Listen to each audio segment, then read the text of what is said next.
Snow White.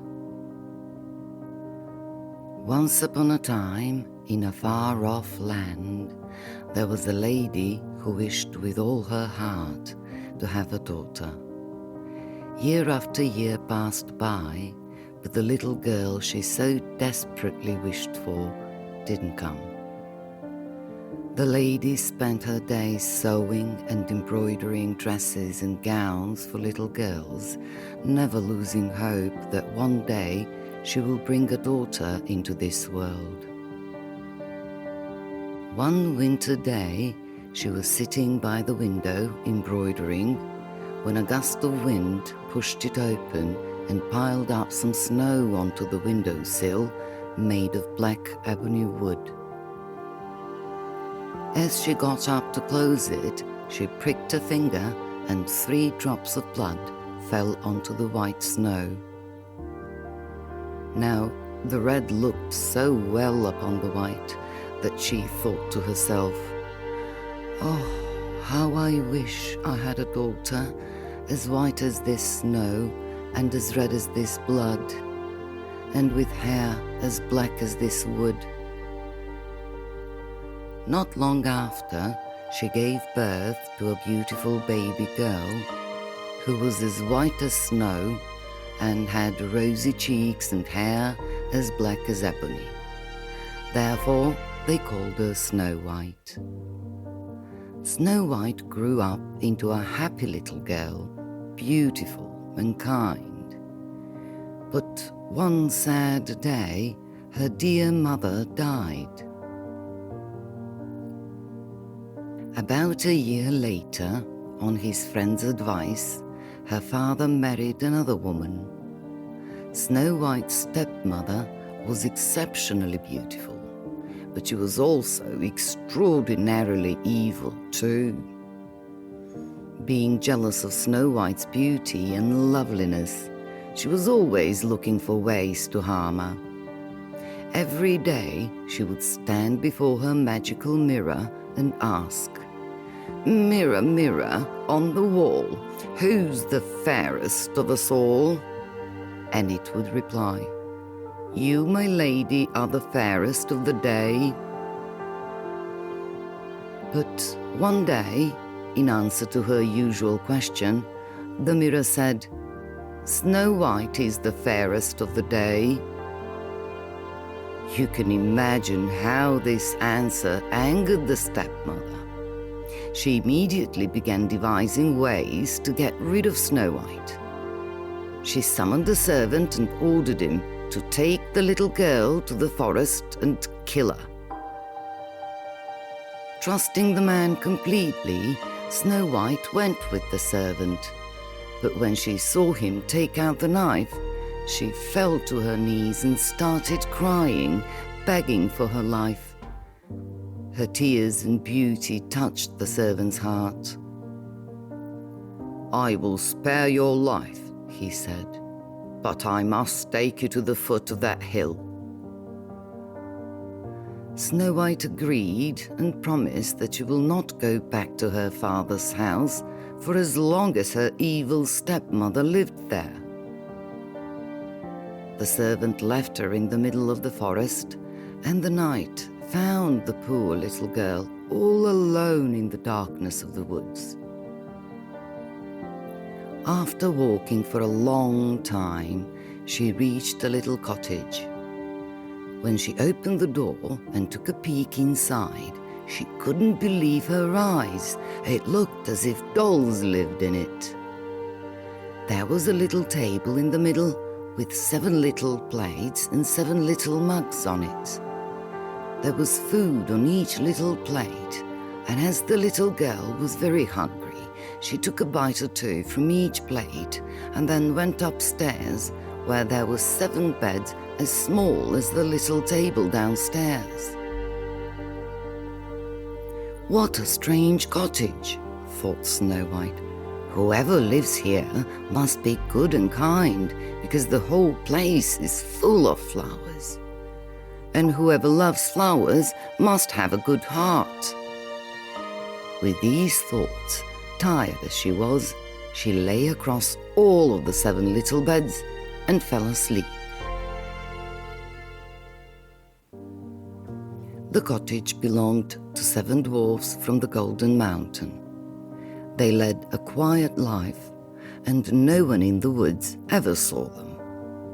They spent their days in the cottage and their nights in the mountains, digging in the mines for gold, which they would then, in great secrecy, give away to poor children. That night too, just before dawn, they left the mines as usual, and, holding their pickaxes over their shoulders, set off for their little house, singing along the way. As soon as they entered, they noticed that someone had been in. "Somebody has eaten my bread," exclaimed the smallest dwarf.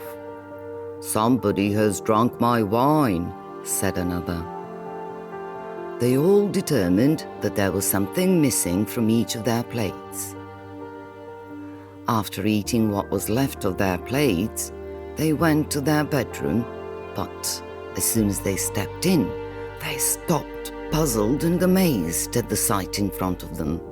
Lying across all of the 7 little beds, a beautiful girl, as white as snow, and with cheeks as red as blood and hair as black as ebony, was sleeping peacefully. "Who could this be?" asked the first dwarf.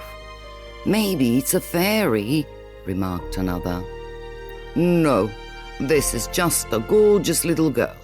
It must be," concluded a third. "I say we let her sleep. She must be terribly tired.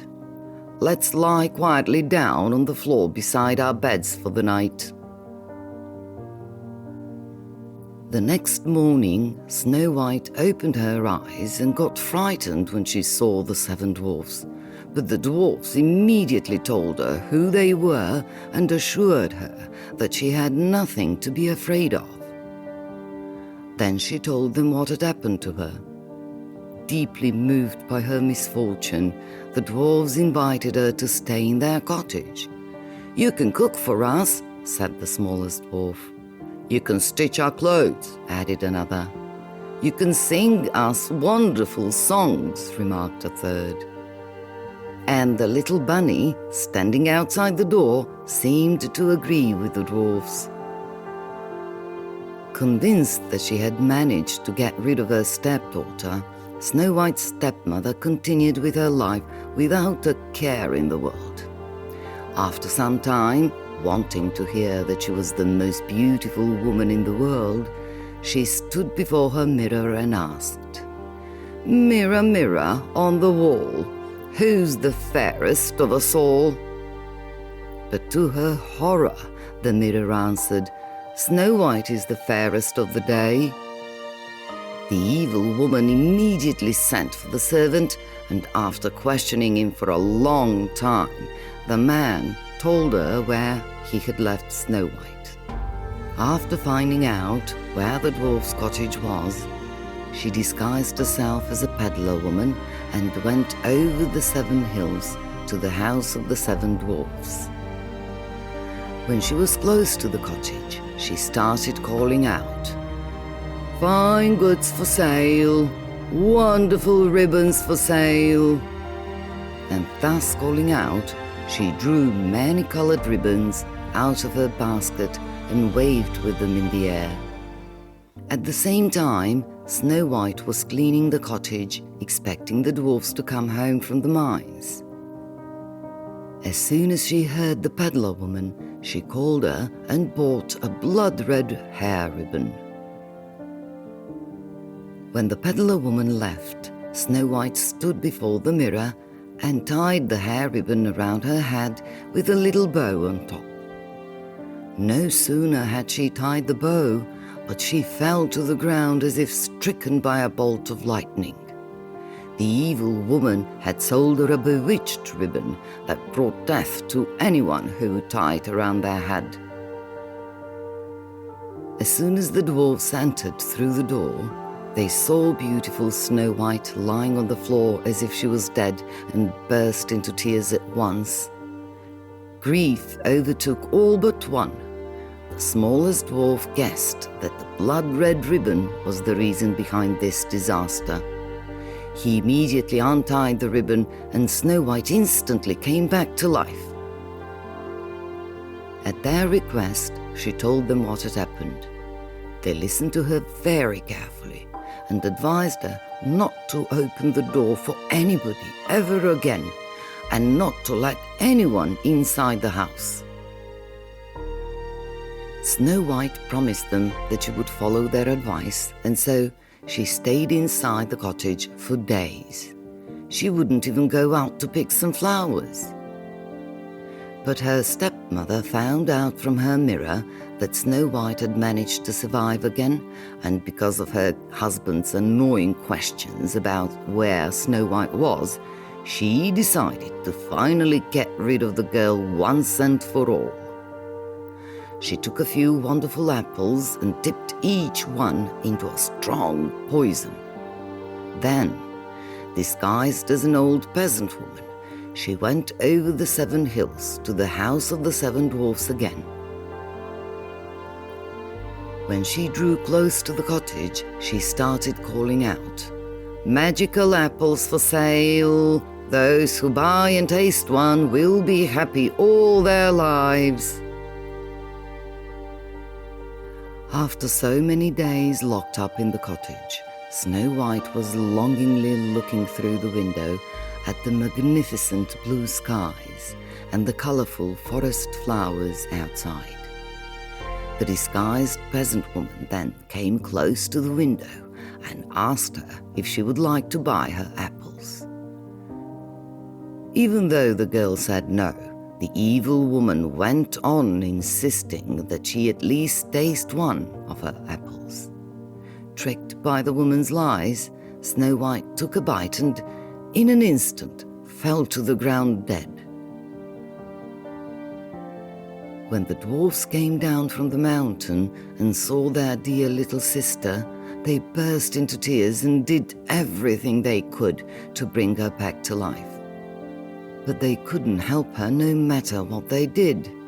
Snow White was dead. Seeing that there was nothing more they could do, they got down to work. They made a crystal case for her. Then they lined it with the most beautiful silk and placed their little sister inside. Then they laid the case at the top of the hill so it can shine in the sunlight. And then one morning, after they had paid their respect to Snow White, as they usually did, they heard some horsemen coming through the forest.